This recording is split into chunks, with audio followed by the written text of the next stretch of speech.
और उस इलाके के बारे में जानकारी होने के नाते कारगिल विजय दिवस के बारे में आपको जानकारी देने आया हूँ। जैसा कि आप सभी को ज्ञात है, 26 जुलाई को प्रत्येक वर्ष भारत में कारगिल विजय दिवस के रूप में मनाया जाता है। कारगिल युद्ध होने के मुख्य कारण 1917 में शिखर एग्रीमेंट हुआ था, जिसके तहत ये 1917 में शिखर समझौते के तहत ये तय हुआ था कि विंटर के सीजन में दोनों ही देश की सेनाएं बर्फीले वाले स्थान को छोड़कर कम बर्फीले वाले स्थान पर चले जाएंगे, क्योंकि सर्दियों के मौसम में वहां की सेनाओं को बर्फ में रहने के लिए काफी मुश्किलें होती थी।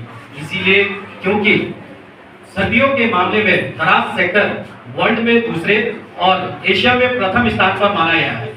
9 जनवरी 1995 में द्रास सेक्टर का टेम्परेचर -60 डिग्री रिकॉर्ड किया गया था। इस कारण विंटर के सीजन में दोनों ही सेनाएं एलओसी को छोड़कर कम बर्फीले वाले स्थान पर चली जाती थी। 1998 विंटर के दौरान जब हमारी भारतीय सेना एलओसी को छोड़कर कम बर्फीले वाले स्थान पर चली आई, तो धोखे से पाकिस्तानी सेनाओं ने हमारे पोस्टों पर कब्जा कर लिया था। 1998 विंटर समर के दौरान जब हमारी भारतीय सेना दोबारा अपने पोस्टों पर गए, तब देखा गया कि पाकिस्तान आर्मी के 3 इन्फेंट्री ब्रिगेड तकरीबन कारगिल की 400 चोटियों पर अपना कब्जा जमाए बैठे थे। यह इलाका घुमरी से लेकर साउथ ग्लेशियर तकरीबन 150 किलोमीटर एरिया कैप्चर किया हुआ था। कुछ ऐसे इंपॉर्टेंट फीचर जहां पर बैठकर दुश्मन नेशनल हाईवे 1 पर प्रभावशाली फायर डाल रहा था, उनके नाम कुछ इस प्रकार है: तोलोलिंग, टाइगर हिल और .4875। सबसे पहले तोलोलिंग पर कैप्चर करने के लिए भारतीय सेना की ओर से 18 ग्रेनेडियर बटालियन को डिटेल किया गया। 18 ग्रेनेडियर बटालियन ने बहुत ही अपना ऑपरेशन लॉन्च किया और अपना एक फॉर्म बेस बनाया। 18 ग्रेनेडियर बटालियन का साथ देने के लिए 2 राजपूताना राइफल, 13 जैकरेट और 18 गढ़वाल और 1st नागा बटालियन डिटेल किए गए। सभी ही बटालियनों ने उनके ऑफिसर, जीसीओ साहब की अच्छी प्लानिंग और जवानों के साहस के साथ में तोलोलिंग पर अपना ऑपरेशन लॉन्च किया। यह ऑपरेशन 20 मई से लेकर 24 जून 1999 तक चला। इस ऑपरेशन के दौरान अलग अलग दिशाओं से हमला किया गया और दोबारा तोलोलिंग पर अपना कब्जा जमाया और तिरंगे को फहराया गया। इस ऑपरेशन के दौरान भारतीय सेना के काफी जवान शहीद हुए। इस ऑपरेशन के दौरान भारतीय सेना के 4 ऑफिसर, 3 जूनियर कमीशन ऑफिसर और 19 जवान वीरगति को प्राप्त हुए। तोलोलिंग पर अपना कैप्चर करने के बाद भारतीय सेना ने टाइगर हिल पर अपना कब्जा जमाना मुनासिब समझा, क्योंकि टाइगर हिल पर बैठा हुआ दुश्मन नेशनल हाईवे पर प्रभावशाली फायर डाल रहा था, जिससे लेह लद्दाख की सप्लाई, सिविल गाड़ियां और कॉन्वॉयज को आने जाने में काफी मुश्किलें हो रही थी।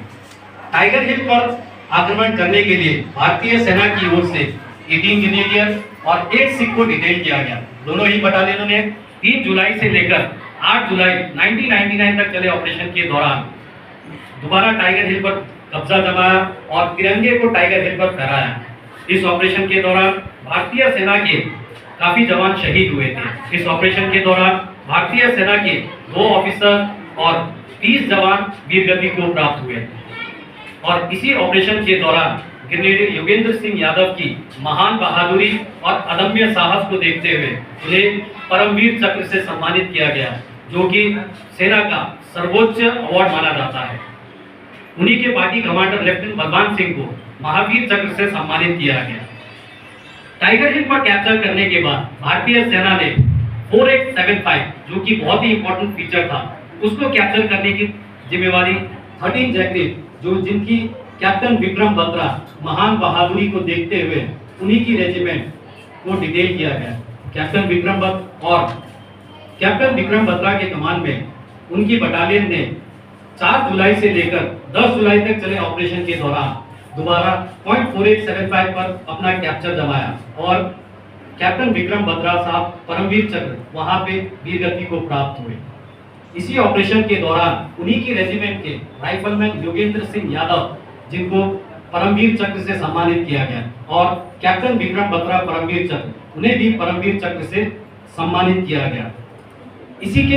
इसके अलावा कई और फीचर्स थे जहां पे द्रास से कारगिल की लड़ाई लड़ी गई, जैसे कि बटालिक सेक्टर, कारगिल और द्रास सेक्टर। बटालिक सेक्टर में जो कि bravest of the brave first 11 Gorkha rifle captain Manoj Kumar Pande के नेतृत्व में बटालिक सेक्टर को कैप्चर करने के लिए डिटेल किया गया। उन्होंने खालूबा बीच पर अपना आक्रमण किया और दोबारा खालूबा बीच को अपने कब्जे में लिया और उन्हें मरणोपरांत परमवीर चक्र से सम्मानित किया गया।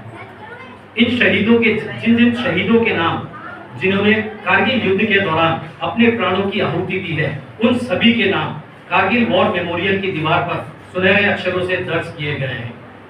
आज के समय में